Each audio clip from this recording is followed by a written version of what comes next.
Со свечена церемонија слична на онаа за коридорот 8 се означи стартот и на десетката. Автопатот од Прилеп до Битола. Повторно на едно место се собра целата влада. Меѓу гостите беа и дипломатите од земјава. Вице-премиерот Груби овој пат дојде облечен со бела мајца со надпис 10Д. Поговорите и благодарниците, сите заедно облечени со флуоресцентни елеци, ја открија таблата од коридорот зад која неколку машини го рамнеа теренот. Премиерот обелодени и факти. Министри од овој крај досега не успеале да го изградат автопатот и сега ќе го гради Штипјанец. Денес проверува еден факт, а тоа е дека од самостојувањето на нашата држава, скоро во 90% од времето министри за транспорт и врски биле или од Прилеп, или од Битола, или од Ресен и никогаш не го направиле автопатот помеѓу Битола и Прилеп.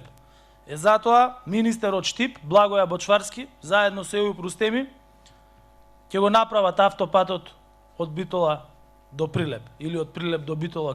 По поздравите и честитките, вице-премиерот Груби рече дека нема никој да ја спречи изградбата на овој проект. Дури ни лидерот на ВМРО ДПМН Мицковски. Ниту Мицковски, ниту Свети Мицко може да го запре овој проект.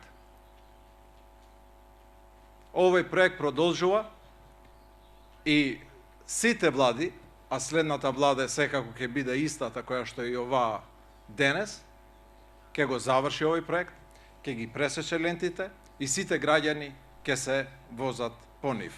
Автопатот од Прилеп до Битола кој ќе го гради конзорциумот Бехтел и Енка е со должина од околу 40 км.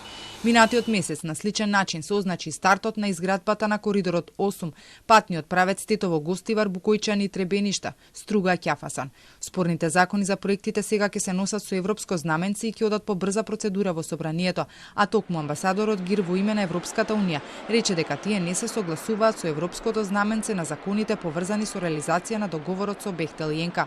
Властите пак тврдат, со носењето на овие закони, според проценките од физибилити студија, коридорите ќе чинат 1,3 милиарди евра, а ако не се донесат, сумата ќе биде поголема.